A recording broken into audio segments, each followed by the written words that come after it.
Монголын ууц тавч.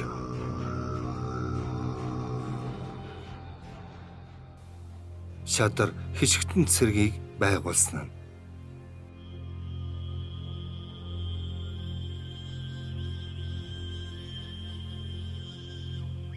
Бас Чингис хаан хобилайд өгөөлрөв. Чи хүчтний хүзүүг мошгиж бөхчүүдийн бөхсийг шороодуулжиг. Одоо хобилайд зэлэм зэв сүбэдэ та дөрвөл сайн нохоо мэт итгэлтэй нөхөд мөн. Та нарыг хаан чилгээвэл хүр гисэн газар хүрч хүр чулууг хэмх зохиж, халд гисэн газар халдаж, хад чулууг хаг зохиж, цэгэн чулууг бутартал, цэлийн усыг цалигтал нэргэж ядалж яв. Хобилай зэлэм зэв сүбэдэ дөрөв нохоогоо зорьсон газартаа явуулаад боорч мухла бороохол чулуун дөрвөн хүлэг баатра дэрэгдэн авч хадгалдах өдөр хамгийн түрүүнд урууд мангуудын цэргийг жорчда хуйлдрах хоёроор толгойлуулан мордуулбал сая миний сэтгэл бүрнээ амардаг билээ гэв. Хобилай чи цэргийн үйл бүгдийг ерөнхийлөн захирч бай гэж сойрхож зарлиг болов. Бас бидүүгэн их дуулгаргүй тул би буруу шааж мянганы ноён болгосонгүй. Чи түүнийг сургаж үз. Тэр чамтай зөвшөж 1000-ыг захирч явтугай. Бэдүүгнийг хойш ямар болохыг бид үзье гэв. Бас Чингис хаан гинийгээдэ хунанд өгөөлрөв. Боорч мухла тэргүүтэн ноёдоо додоо доголхуу тэргүүтэн чир би нараа. Энэ хунан харанхуй шин халдах чан болж гэгэн өдөр хэс хэрэ болж нүүхэд үлдэхгүй, үлдэхэд нүүхгүй үргэлж намайг дагаж харин дайсанд халуун нөөрөгч харилцдаггүй, өшөөдхөнд өмг тус болж уурзан гаргадаггүй билээ. Хунан хөхөч ус хоёртаа зөвлөж хамаг үйлсэг үйлдэхтэн гэж зарлиг болов. Хөвөөдэмэн ах жөөч биз. Хунан гинигээс овогтноо тэргүүлэн захирч миний хөвөн жүчийн дор түмний ноён болтугай гэж зарлиг болов. Хунан хөхөч ус дэгэ үүсэн өвгөн энэ дөрвөл үдснэ нуухгүй, үнэн үгэн хэлж мэдснэ мэлзэхгүй, сонссон үгэ сонсгодог билээ. Бас Чингис хаан зэлэмд өгөөлрөв. Жарчуудаа өвгөн үлээх өргөн үрж өчүүхэн хөвөнэн дагуулж бурхан халдуунаас бууж ирээд онны дэлүүн болдогт намайг төрөх цагт булган өлгийг өгөв. Түүнээс хойш босох хатвчийн боол өрх үүдний өмч болж өдий төдий тусыг хөргөв. Булган өлгийд төрсөн буянт нөхөр минь, хамт төрөд хань болж өссөн хайрт нөхөр зэлэм минь, чамайг 9 удаа осол гаргахад буруу шан яллахгүй гэж зарлиг болов. Бас Чингис хаан толоонд өгөөлрөв. Эцгээс тусгаар 1000-ыг захирч байсан бэлээ. Улсыг хураан тохинуулахад чи өөрийн эцгийн өрөөл жигүүр болон зүтгэж бүтээсний тул Чирби гэдэг цолыг авав. Одоо өөрийн олсон зөөсөн иргэнэ 1000-т болгож турхантай зөвшөж захирахтав гэж зарлиг болов. Бас Чингис хаан өнгөр буурчид өгөөлрөв.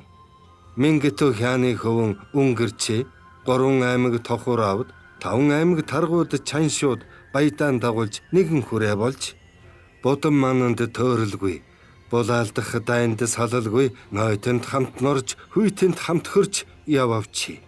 Одоо ямар сойрхол авах чи гэвэл өнгөр өгөөлрөв. Сойрхлыг сонгуулбал хамаг баяд ах トゥ нар хамаагүй ботрон тарж байна. Хаан сойрхвал баяд ах トゥ нараа цоглуулан захирий гэв. Тэг баяд ах トゥ нараа цоглуулж 1000-ыг чи захиртугай гэж зарлиг болов. Бас Чингис хаан зарлиг болров. Бороо хол өнгөр та хоёр буурч түгээгч болж баруун зүүн этгээдэд барих идэг түгээж баруун талын хүмүүст байр байраар олгож зүүн талын хүмүүст зүй зүүгээр өгч идэ хүнсийг түгээвэл миний хоолоо онгойж сэтгэл амардаг билээ. Өнгөр борохол хоёр морилон явж олон хүнд идэрэг сөнгийн баруун зүүн этгээдэд идэ базааж бэлтгээд та хоёр толоонтой хамт төвлөн суугаад идэг түгээж байх тун гэж суурийг зааж өгөв. Бас Чингис хаан борохолд өгөөлрөв. Миний эх шихий хутаг борохол хөхөчөө та дөрвийг дөрвсөн иргэний нүүс нутгаас хөдөөнөөс олж хөлдөөн бүүвэлж хүмүүжүүлэн тэжээж хүзүүнээс чинь татаж хүний зэрэг болгож, эгэмнээс чинь татаж эрийн зэрэгт оруулж, хөвгөд бидний нөхөр сүүдэр болгоё гэж тэжээжээ. Миний эхийн тэжээсэн ачийг та нар их хариулан зүтгэв. Борохол надад нөхөр болж, хурдан аянд мордож, хуртай шөн тохиолдовч, хоолундгүйгээр хоосон хонвсон удаагүй. Яаралтай дайнд ямар ч бэрхшээл тохиолдовч, шөл тасалдуулж, өл алдуулж байсангүй.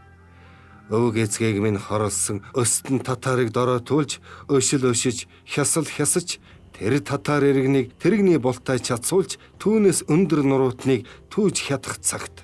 Татарын харгил шар ганцаараа дутааж яваад өлсөний тулаарахгүй ирж миний эхийн герт орж ирээд идэх юм гуй гэсэнд идэх юм гуйвал тэнд суу гэж баруун эсрийн өмнө үзүүрт суулгав. Тэр цагт 5 настай байсан хүмүүн толуй гаднаас орж ирээд гэдрэг гүйж гармагц харгил шар босон харайж толойг сугандаан хавчуулж гүйхийн хамт утга тэмтэрч суглан авахыг завдахад эхийн герт зүүн талд сууж байсан Алтаны "Хүүгийн минь аллаа" гэж эхийн орилон бахархыг сонсож гүйн гарч харгил шарын хойноос гүйцэж нэг гараараа өснөөс нь зууран барьж нөгөө гараараа хутгын сугалж байсан гарын барьж угцраад хутгыг алдуулв. Тэр үед гэрийн ард мулзгар хар үхрийг тэлэн алж байсан Жадай Зэлэм хоёр алтангийн дууг сонсоод сүхэн барьсаар улаан цустай хэвээр гүн ирж татарын хангил шарыг мөн тэндэн сүхээр зохиж хутгаар бүлж ялв. Алтаны Жадай Зэлэм 3 хүмүүний ам аварсан гавьяаг байгуулахад Жадай Зэлэм 2 өгөөлрөв. Бид даруй гүн ирж түүнийг салсан бол ганц эхнэр Алтаны юу хийж чадах вэ? Хүүний амиг хорлсон байх билээ. Хүүний амиг аварсан гавьяа биднийх болно гэвэл Алтаны өгөөлрөв. Миний дууг сонссонгүй бол та нар яаж ирэх вүлээ? Би гүйн гүйцэж түүний сэвлэг өснөөс барьж хутгыг сугалсан гарыг татаж хутгыг алдуулсангүй бол Жадай Зэлэм 2-ыг хурж иртэл хүүний амиг хорлож амьдсан байх биш үү? Гэв. Тэгж хэлбэл гол гавьяа нь Алтаных болов.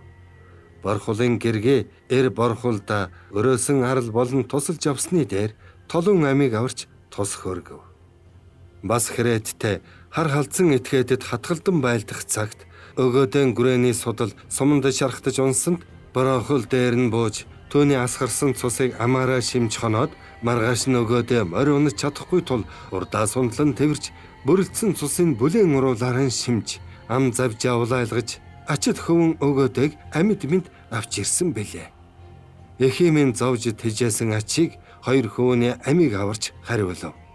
Борохол надтай нөхрөлж уриалах дуунд минь уухаа нэмж урагшлан зүтгэж яв. Борохолыг 9 удаа осол гаргавч яллахгүй болгоё гэж зарлиг болов.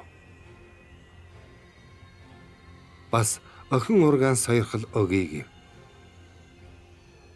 Бас Чингис хаан Үүсэн өвгөнд өгөөлрөв.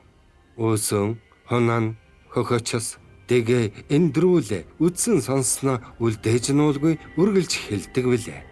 Монголын төр ёсонд Бэхэ ноёдыг өргөмжлөх заншил бий. Ахмад үеийн хүнээ бэхий болгодог заншилтай тул байран ахын ураг Үүсэн өвгнийг бэхий болгоё. Бэхий өргөмжлөгдөөд цагаан дэлөмсөж, цагаан морь унаж, дээд суйранд сууж, он сарыг олж сонгож байтугай гэж зарлиг болов. Бас Чингис хаан өгөөлрөв. Хоёулдэр анд алалдан байлдах цагт өртөж ам нээж байлдсан гавьяа бий тул түүний хөвөд ач нарт өнчтөд олгох өршөөл тусламжийг хүртээсүгэ гэв. Бас Чингис хаан цагаан гуагийн хөвөн нарийн тойролд өгөөлрөв. Чиний эцэг цагаан гуай чинь зоргийг барьж байлцсаар далан балжуудын байлдаанд жамуухад алгджээ. Одоо эцгийн гавьяаг хүртэж өнчтийн тусламжаас авч бай гэсэнд тойрол өгөөлрөв. Миний төрлийн нэг улс нар олон аймагт хуваагдсан тарсан байна. Хаан сойрхол ах дүү нэг улс нараа цуглуулъя гэвэл Чингис хаан зарлиг болров. Тийм бол ах дүү нэг улс нараа цуглуулж чи ургийн урагт хүртэл захирч бай гэж зарлиг болов. Бас Чингис хаан сорхон шард өгөөлрөв. Намайг өчүүхэн цагт тайчуудын таргуудаа хэрэл туг ах дүү нартайгаа нийлж атаархан барих цагт сорхон шарын хөвөн чулуун Чимба нар намайг ах дүү нартай атаархагдсан ажээ гэж нууж охин хадаа нар асруулж байгаад 50 жилгээсэн биш үү? Чиний тэр ачийг би харанхуй шин зүүдэндээ бодож гэгээн өдөр цээжиндээ сансаар явсан байлаа. Дараа нь тайчудаас надад баахан удаж ирэв. Одоо танд сойрхлыг өгье. Ямар сойрхлыг хүсэж байна гэвэл сорхон шар ба түүний хөвөн чулуун Чимба нар өгөөлрөв. Бэд мэрэгдийн нутаг сэлэнгэд дархан дураар нутгалахыг хүснэ. Бас ямар сойрхол хишиг хайрлахыг Чингис хаан мэддэг бай гэв. Тэгэхэд Чингис хаан өгөөлрөв. Нутаг дархалж мэрэгдийн газар сэлэнгээр ургийн урагт хүртэл нутаг орнон эзэмшиж, ном сумаан агсаж, хурим найрыг хийж, хундаг сонгон түшилцэж явдаг. 9 удаа осолтоход зэмлэхгүй болгоё гэж зарлиг болов. Бас Чингис хаан чулуун Чимба хоёрт сойрхож хэлсэн нь. Урд чулуун Чимба та хоёрын хэлж байсныг яаж мартах вэ? Чулуун Чимба та хоёр санснаа хэлээ гэвэл, дутуугаан гуй гэвэл дам хүнээр бүү хэлүүлж бай. Өөрийн биеэр уулзаж, өөрийн амаар санснаа хэлж, дутснаа гуйж бай гэж зарлиг болов. Бас сорхон шар бада хишэлэг та гурван дархан олон дайсанд довтолж ол зомог олбол олсноо бүрэн автугай. Аян ав хийж ангөрөөс албол алснаа бүтэн автугай гэж зарлиг болов. Сорхон шар бол тайчуудын төдөөгийн гэрийн хүн. Бада хишэлэг хоёр бол чирэнгийн адуучин хүн билээ. Одоо миний шадар хорч болж хоримд хундаг дэвшүүлж дархан эрэгтэйгээр жаргаж явтугай гэж зарлиг болов. Бас Чингис хаан наяад өгөөлрөв. Ширээ төвгөн алан наяа хоёр хөвөөний хамт таргуудаа хэрэл тугийг барьж авчрах цамд хутгал нутаг хүрээд наяагийн хэлсэн нь бид хаан эзнээ яахан төвчж барьж одох вэ гэж сэтгэл төвдөхгүй болоод таргуудыг сул тавин буцааж ширээ төвгөн хөвөн алаг наяа нартай хамт ирж наяагийн хэлсэн нь бид хан таргуудаа хэрэл тугийг гардан барьж ирж яваад жич төвчин ядан тавин буцаагаад бид Чингис хаанд хүчээ өгье гэж ирэв. Хэрв хаанаа барьж ирвэл хан эзнээ барьсан харц ардад яаж итгэх вэ гэх вүлээ. Хаанда халдаж чадсангүй тул тэднийг тус хаанаа хайрлах их ёсыг мэдсэн хүмүүс гэж үгийг зөвшөөж нэгэн үйл хэргийг тушаая гэсэн бэлээ. Борч баруун гарын төмнийг захирах ноён болов. Мухлай гован болж зүүн гарын төмнийг захирах ноён болов. Одоо наяа төмийн төмнийг захирах ноён болтугай гэж зарлиг болов. Бас Зевс өвөдөө хоёрыг өөрийн олсон зөөсөн иргэнэ мянгат болгож захирах түн гэв. Бас хон хариулагч дэгээд мянгатыг энд тэндээс цуглуулж өгöd мянганы ноён болгов. Бас модоч дархан хүчүүгүрдөх иргэн дутагдсан тул бусад ноёдын албат нараас татаж цуглуулсан иргэнийг жадрааны мул халахууд зүгээр нийлүүлж хүчүүгэр мул халахуу хоёр нэгэн мянгатыг хавсран зөвлөж захирах түн гэв.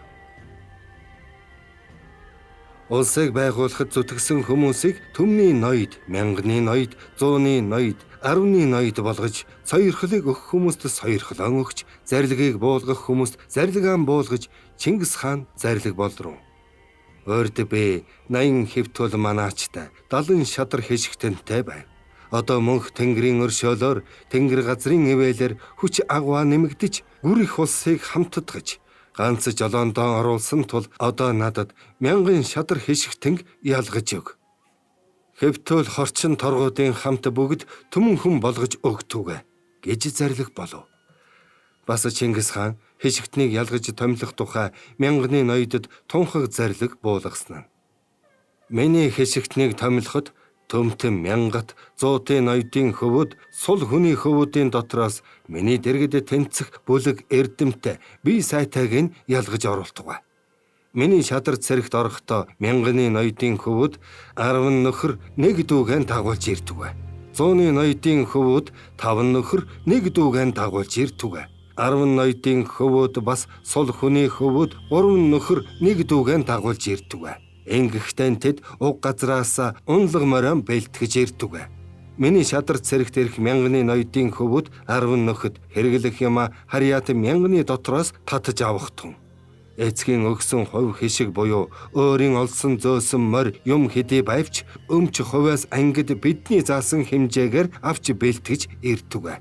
100-ны ноёдын хөвөд 5 нөхөдтэй, 10 ноёд бас сул хүний хөвөд 3 нөхөдтэй. Мөн өмч хувиас ангид мөн тэр ёсоор хэрэглэх морь юман бэлтгэж иртүгэ гэж зарлиг болов. 1110 ноёд олон хүн бидний энэ зарлигийг сонсоод зөрчиж дагвал чангалан шийтгэн. Бидний шадар цэрэгт орвол зохих хүн болторч бидний дэргэд явахдаа бэрхшээвэл өөр хүнийг оруулаад түүнийг шийтгэж ичнэ хол газар цөлий гэж зарлиг болов. Бидний дэргэд дотн явж суралцъя гэж бидэнд ирэх ардыг бүү хоригл туга гэв. Чингис хааны зарлигийн ёсоор 1110 ноёдын хөвгүүдийг ялгаж явуулаад урд байсан 80 хэвтүүлийг 800 болгов. 800 дээр нэмж 1000 болтугай гэв. Хэвтүүл орох хүмүүсийг бүү ятгаж хоригл тугай гэж зарлиг болов. Хэвтүүлийг их нээврийн захирч 1000-ны ноён болтугай гэж зарлиг болов. Бас 400 хорчныг томилж хорчныг зэлмийн хөвөн 9-тэй ахалж түгэгийн хөвөн бэхүүдэйтэй зөвлөж захир тугай гэв. Торгууд хишгтэн нарыг 4 ээлжээр манах болгож 9-тэй нэгэн ээлжийн хорчийг захирч бүхэдээ нэгэн ээлжийн хорчийг захирч хорч худаг 3 дугаар ээлжийн хорчийг захирч лаблах 4 дугаар ээлжийн хорчийг захирч явдгаа. Нумсам агсан хорчин торгон цэргийг ийхүү захирч явдгаа. Хорчныг 1000 болгож 9-тэй захирч байдгаа гэж зарлиг болов. Урд өөлөн чербийн захирч байсан торгууд дээр нэмж 1000 болгоод боорчин ураг өөлөн чербээр захируулъя. Бас 1000 торгуудыг мухлаан ураг бухаар захируулъя. Илүүгайн ураг алчдаагаар 1000 торгуудыг захируулъя. 1000 торгуудыг додой чербигээр захируулъя. Бас 1000 торгуудыг доголхуу чербигээр захируулъя. 1000 торгуудыг жорчдаан ураг чанаагаар захируулъя. 1000 торгуудыг алчин ургаас ахуй даагаар захируулъя. 1000 баатар цэргийг шилж архай хасраар захируулад энгийн өдөр ээлжлэх торгон цэрэг болгож хадгалдах байлдах өдөр хамгийн түрүүнд баатарлуулан явуулъя гэж зарлиг болов. Олон мянгатаас ялгаж ирүүлсэн хүмүүсийг 8000 торгууд болгов. 2000 хэвтүүл хорчны хамт бүгд нэг түмэн хишгтэн болов. Чингис хаан зарлиг болров. Бидний шадар түмэн хишгтэн бэхжүүлж их голын цэрэг болгоё гэж зарлиг болов. Бас Чингис хаан зарлиг болж өөрийн жасааны торгуудыг 4 ээлж болгож ээлжийн ахлагч нарыг томилсон. Буха нэгэн ээлжийн хишгтнийг захирч засаж яв. Алчдаа нэгэн ээлжийн хишгтнийг захирч засаж яв. Додой черби нэгэн ээлжийн хишгтнийг захирч засаж яв. Доголхуу черби нэгэн ээлжийн хишгтнийг захирч засаж яв. Энэ 4 ээлжийн хишгтнийг захирах ахлагчдыг томилж тунхаг зарлиг буулгаад бас ээлжийн ахлагчид харьяат хишгтнэн жагсааж ээлж хишгт оруулаад 3 хоноод солилцуулна. Хишгт хүн ээлжэн тасалбал тэр ээлж тасалсан хүнийг 3 брэнд занчи. Тэр дахин ээлжэн тасалбал 7 бэрэ занчи. Бас тэр хүн бие эрүүл бөгөөд ээлжийн ахлагчдын зөвшөөрлгүйгээр 3 удаа ээлжийг тасалбал 37 бэрэ занчаад бидэнд бараа болохоос бэрхшээсэн этгээд гэж үзээд ичнэ хол газарт цөлий гэж зарлиг болов. Ээлжийн ахлагчид 3 ээлжийн хишгтэнд тухай бүр энэ зарлигийг сонсгож байтугай. Сонсгосон бол ээлжийн ахлагчид буруу хүлээн. Зарлигийг сонссон байтал зөрчих буюу зарлигаар тогтоосон ээлжийг тасалбал хишгтнийг буруу шаан шийтгэн гэж зарлиг болов. Ээлжийн ахлагчид гагцгүй ахлагч гэсэн төдийгээр хамт манаж байгаа хишгтнийг миний зөвшөөрлгүйгээр бүү шийтгэх тун. Гэмүүлсэн хүнийг хэлэхтун. Мухриулах ёстой бол бид мухриулъя. Занчих ёстойг хэвтүүлж занчи. Ахлагч нар ахлагч гэсэн төдийгээр адил эрхтэй хишгтэнд минь өөрийн гар хөлийг хүргэж занчвал брэний хариуд бэрээдэж нудрагны хариуд нудрагдаж занч туга гэв. Бас Чингис хаан зарлиг болрон. Гадаад 1000-ны ноёдоос миний хишгтний 90 хүмүүс эрхэм бөгөөд гадаад 100-ны ноёд 10-ны ноёдоос миний хишгтэн хөтж эрхэм тул Гадаад мянганы ноёд миний хишгтэнтэй тэнцэж хэрэлдвэл мянганы ноёныг шийтгэе гэж зарлиг болов. Бас Чингис хаан зарлиг болж ээлжийн хишгтний ноёдод зарлиг тунхагласнаа хорчин торгууд хишгт орж өдрийн хамгаалагчид зүгтэн мөрмөртөө явж наран шингэхээс өмнө хэвтүүлд зайлж гадна гарч хонтугай. Биднийг шөн хэвтүүлийн цэрэг хамгаална. Хорчин ном сумаа буурч нар аяг саван хэвтүүлд тушааж өгöd гарч хонтугай. Гадна хонсон хорчин торгууд буурч нар биднийг шөлөөдтөл уяаны тэнд хилүүлж байгаад хэвтүүлд мэдэгдэж биднийг шөлөөдсөний дараа дотгош орж хорчин ном суман авч торгууд сууран эзэлж буурч нар аяг саван авч ажиллаа хийтүгэ. Ээлж хишгийн хүмүүс энэ тогтоосон ээлжийн хуулийг мөрдөж яв гэж зарлиг болов. Наран Шингисний хойно ордны хойгор урдуур явх хүнийг хэвтүүл манаач нар барьж хоноод маргааш өглөө байцаан асуухтун. Хэвтүүл халаагаан ирэхэд тэмдгэн шилжүүлж өгöd чөлөөлөгдөнө. Манаагаан шилжүүлсэн хэвтүүл гарч одтугай гэв. Хэвтүүл шин ордны орчин байж үүдийг харгалзаж, орхийг завдах хүний мөрийг мөлт зохиж, толгойг тоншин цавчиж хайтугай. Шин яаралтай мэдээ хүргэж хүн ирвэл урдаар хэвтүүлд мэдэгдээд гэрийн ард хэвтүүлийн хамт байж хэлхүүгээ гаднаас хэлэхтун. Хэвтүүлийн суур дээр хинч сууж үл болно. Хэвтүүлийн зөвшөөрлгүйгээр хинч орж үл болно. Хэвтүүлийн дэргэд хинч явж үл болно. Хэвтүүлийн завсраар явж үл болно. Хэвтүүлийн тоог асууж үл болно. Хэвтүүлийн дэрэгдүр явсан хүнийг барьтугай. Хэвтүүлийн тоог асуусан хүний тэр өдрийн унсан эмээлтэй хазаартай морийг өмссөн бүрэн хувцсыг хэвтүүл автугай гэж зарлиг болов. Ээлжигд итгэлтэй хүн боловч хэвтүүлийн дэрэгдүр үдэш явж баригдсан биш үү.